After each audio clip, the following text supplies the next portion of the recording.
Hello guys! Welcome. Collective reading tayo ngayon. So, tingnan natin kung ano yung energy ng person mo ngayon. Kung kailan mo ito mapanood, doon ang start. Thank you nga po pala sa mga nagsusubscribe, sa mga bumabalik. Maraming pong salamat. Give me the message. Ano yung energy ng person mo ngayon?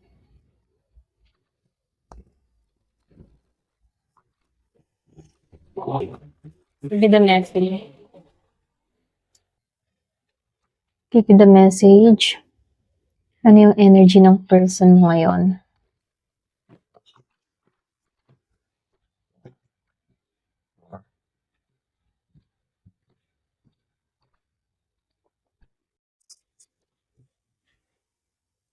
Meron ka ditong 8 of Swords, Ace of Pentacles reverse, 2 of Swords upright, the Star upright. Meron ka ditong 8 of Wands, Page of Pentacles reverse, and Page of Cups upright. Meron Temperance, 3 of Swords upright. Meron ditong Queen of Cups upright, 5 of Pentacles upright, at the Emperor reverse. So, dito, meron akong nakitang Gemini, Libra, and Aquarius, Virgo, Capricorn, Taurus. So, meron din akong nakikita ditong Aries, Leo, Sagittarius, Scorpio, Cancer, and Pisces. Halos lahat, malakas dito ang Aries, Aquarius,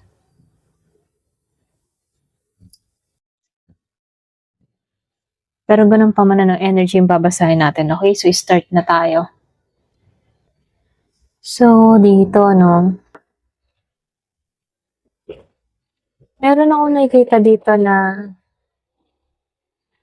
masakit na energy, okay? Kumbaga, meron ditong nasaktan.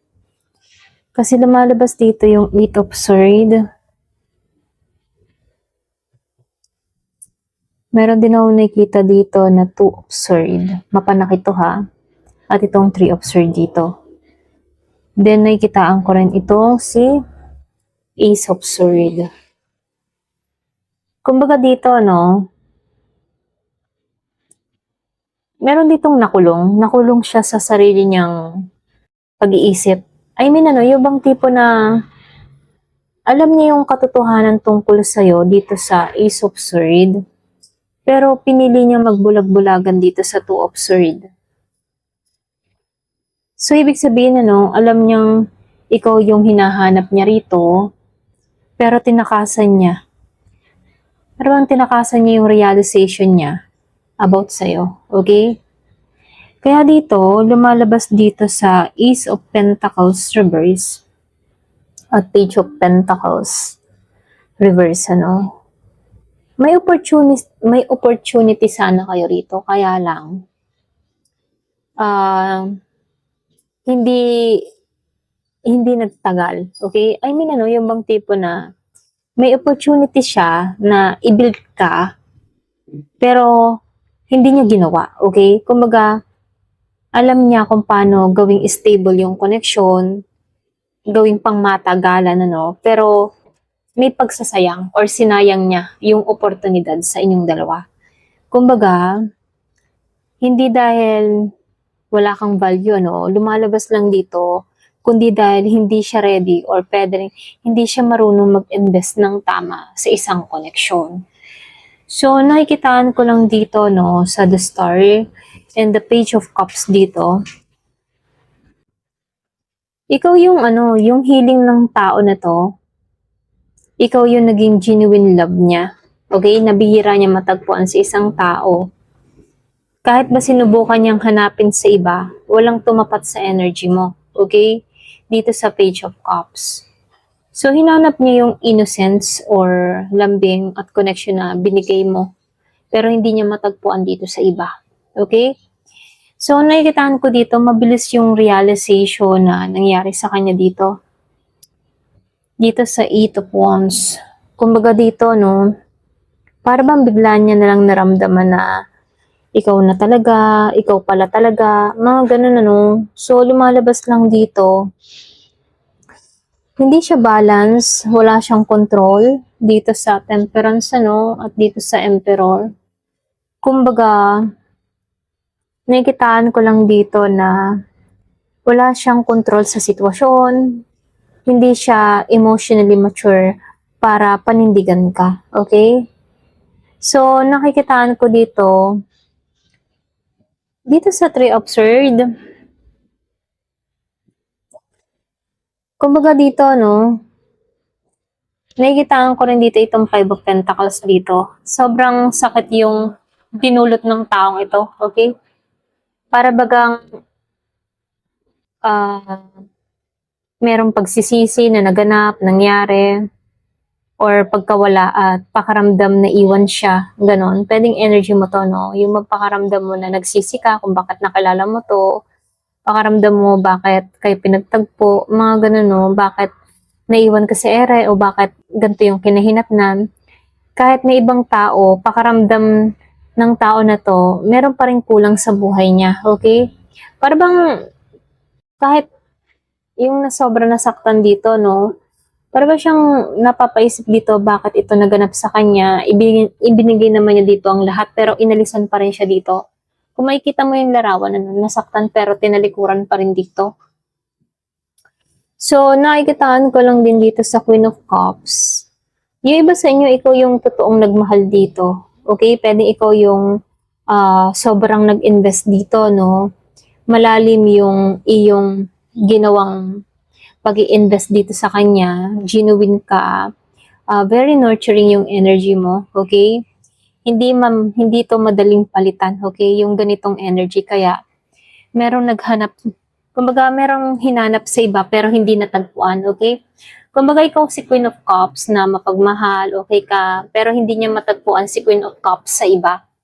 So, nakikitaan ko dito, ikaw yung hinahanap niya sa iba, pero masakit na katotohanan ang natatagpuan ng tao na to. Kasi hindi lahat ng taong nakakahanap ng once in a lifetime, okay, ay marunong manindigan. So, lumalabas lang dito, merong pagpapabaya itong ginawa. Para bang once in a lifetime ka na lamang at bihira kang tao, pero napalampas niya. Ganun lang yung nakikita ko dito, no? So, yung mensahe lang para sa'yo, no? Kumbaga, ikaw, sinasabihan ka dito na, syempre, magtuon ka pa rin sa sarili mo, no? Sa healing na nangyayari sa'yo ngayon, kung ongoing pa rin yung process ng healing mo, ano? So, doon ka pa rin magtuon, kasi tandaan mo, ikaw ay bihira kang tao, no? Ikaw yung naging totoong connection dito, pero siya yung hindi handa at siya yung nagsayang dito, no? Kaya dito, sinasabihan ka dito na focus lang sa iyong sarili at sa patuloy na pag-unlad mo, okay? So, comment ka below ha, kung pakaramdam mo energy mo to, okay? So, tingnan natin kung meron bang deserve na darating sa buhay mo. Meron bang deserve na darating sa buhay mo? Give me the message. Meron bang deserve na darating sa buhay mo?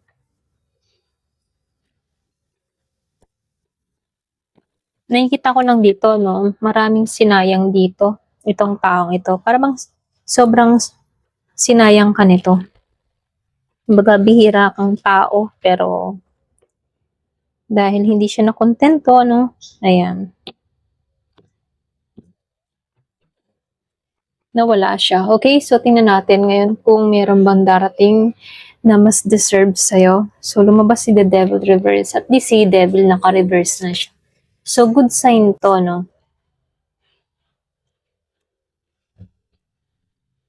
Excuse me po.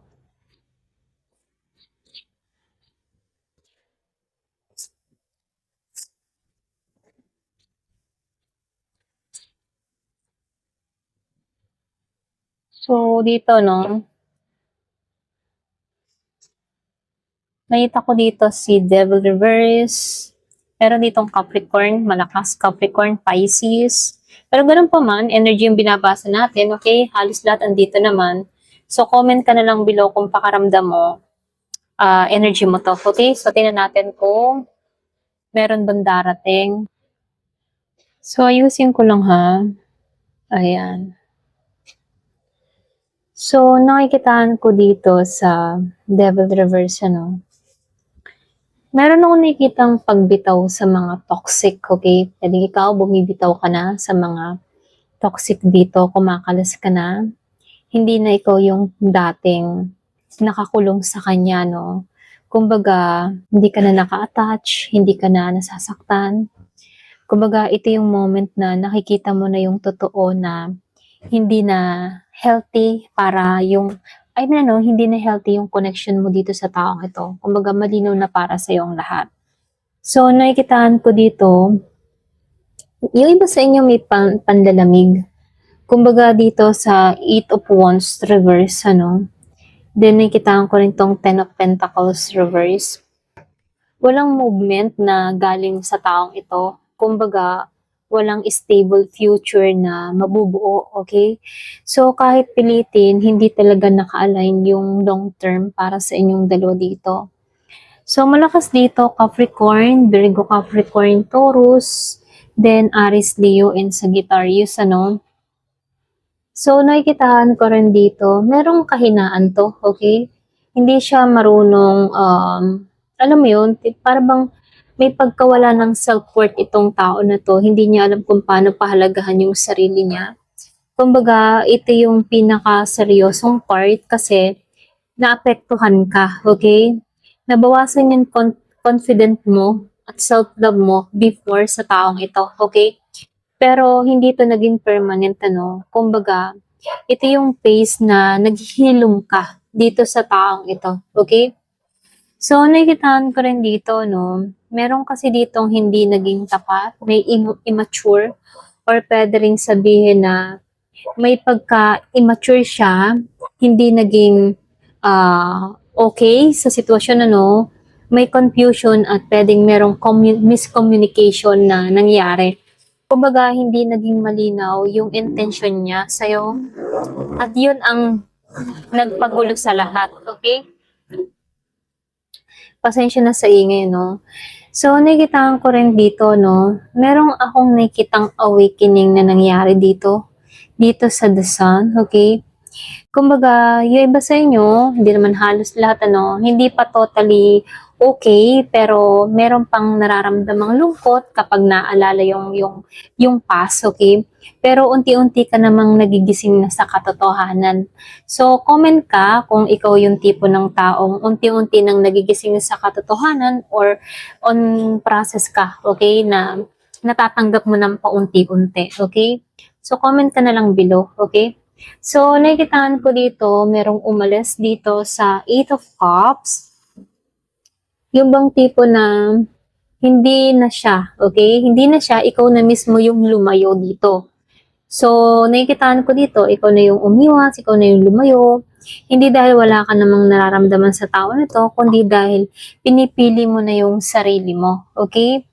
So, nakikitaan ko dito, merong bagong simula na mangyayari at magaganap sa'yo dito sa Fool at dito sa Ace of Wands. Okay? Ito yung good sign dito kasi after ng mga kabiguan, masasakit na nangyari sa buhay mo, merong bagong simula na papasok sa'yo. Okay?